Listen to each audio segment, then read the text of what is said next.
श्री जयदेव महाप्रभु द्वारा विरचित गीत गोविंद। और गीत गोविंद तो बहुत कठिन है पूरा, अनेक अष्टपदियां हैं। उनमें से ये वाली अष्टपदी जो अभी हमने एक पंक्ति गाई है, इसका अगर आपने नियमित पाठ करना शुरू कर दिया तो भक्तमाल जी में नाभा जी कहते हैं, ता सुनवे राधा रमण अवश्य पधारे। ठाकुर जी अवश्य सुनने के लिए हमने एक पंक्ति गाई, जगन्नाथ महाप्रभु यहां आ ही गए होंगे, इतने में इतना प्रिय है उनको। प्रसंग आता है कि जगन्नाथपुरी में एक माली की बेटी को याद हो गया गीत गोविंद, और वो माली की बेटी अपने बगीचा में जब बैगन तोड़ने के लिए जाती थी तब गाती थी। भैया हेलीकॉप्टर नेक देर नीचे ही कर दो, थोड़ी देर बाद नहीं तो कोई लटक के आते सागर पहुंच जाएगा, नेक देर या विश्राम दे दो, थोड़ी देर बाद उड़ा लियो। क्या बता रहा था मैं? हाँ, तो एक माली की बेटी थी जगन्नाथपुरी में, उसको गीत गोविंद याद हो गया। उसने कहीं कथा में सुना कि गीत गोविंद का पाठ करने से ठाकुर जी संग संग रहते हैं, तो उसने गीत गोविंद याद कर लिया। और अब वो जब भी अपने बगीचे में जाती तो वहां बैगन तोड़ते समय गाती थी, श्रित कमला कुच मंडल धृत कुंडल कलित ललित बनुमान जय जय देव। महाप्रभु जगन्नाथ जी मंदिर से ऐसे दौड़ करके जाते, किसी को दिखाई नहीं देते, और वो बैगन के बगीचा में भीतर बैगन तोड़ने के लिए जाती, कांटों के लगे हुए सुंदर झाड़ उनके नीचे से वो तो निकल जाती, और विशाल स्वरूप महाप्रभु जगन्नाथ जी का। अब गीत गोविंद सुनने के लिए जा रहे हैं, अब जैसे ही वो उस झाड़ में प्रवेश करें, कहीं ठाकुर जी के कांटे से यहाँ पर चीरा लग जाए, कहीं से ठाकुर जी के वस्त्र फट गए, कहीं से ठाकुर जी की धोती उधर गई, सब मालाएं वालाएं टूट करके गिर पड़ी। और जैसे ही गीत गोविंद विश्राम हुआ, ठाकुर जी लौट करके मंदिर आए। मंदिर आकर के जैसे खड़े भये, पुजारियों ने जाकर के देखा महाप्रभु जगन्नाथ जी के वस्त्र फटे हुए हैं। ठाकुर जी, ये आपके वस्त्र उधर कैसे गए? सुभद्रा जी के वस्त्र ठीक हैं, बलराम जी के वस्त्र ठीक हैं, आपके वस्त्र कैसे फट गए? कोई चूहा आ गया क्या यहाँ पे? उतर गए आपके वस्त्र ने? जगन्नाथ महाप्रभु बोले नहीं नहीं, कोई चूहा हुआ नहीं आया है, तो फिर वस्त्र कैसे फटे आपके? ठाकुर जी बोले मोकू गीत गोविंद बहुत प्रिय लगे। और एक माली की छोरी वो अपने बगीचा में बैठ करके बैगन तोड़ते हुए, पुष्प तोड़ते हुए गीत गोविंद गावे, वाके स्वर्प में ऐसो रीझ करके दौड़ के जाऊं, अब छोटे छोटे कुंजन में वो तो प्रवेश कर जाए, मेरा विशाल शरीर है, कांटे लग जाएं, वस्त्र फट जाएं, या मेरे वस्त्र उधर गए।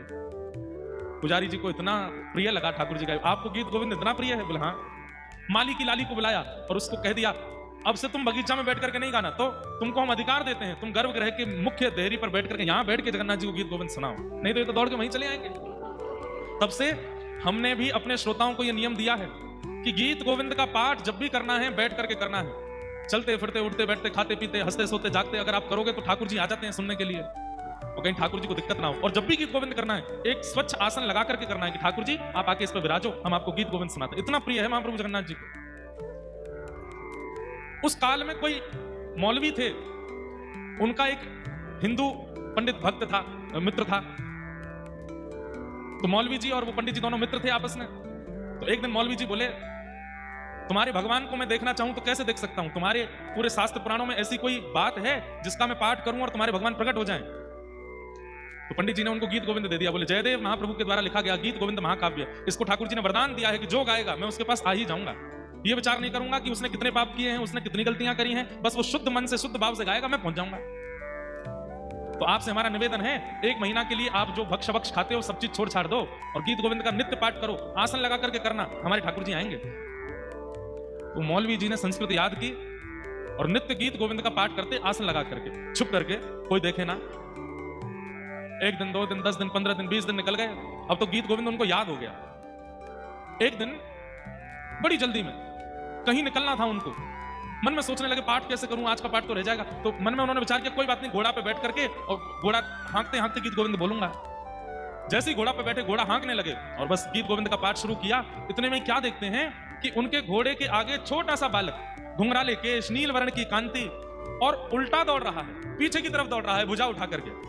मौलवी जी ने तुरंत घोड़ा रोका, उतर करके नीचे आए। अरे बालक, इतनी गति से तुम उल्टे कैसे दौड़ रहे हो और तुम दौड़ क्यों रहे हो, क्या बात है?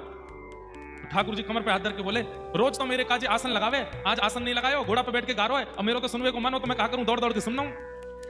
ये सुनते ही जयदेव महाप्रभु, उस मौलवी के तो नेत्रों में आंसू आ गए, ठाकुर जी के चरणों में गिर गया। बोले भगवान आज दर्शन हो गए आपके, मैंने कहा था कि मुझे आपके भगवान देखने, आप ही हो? बोले हाँ हम ही हैं। तब से उन मौलवी जी ने नियम कर लिया, नित्य गाते थे गीत गोविंद।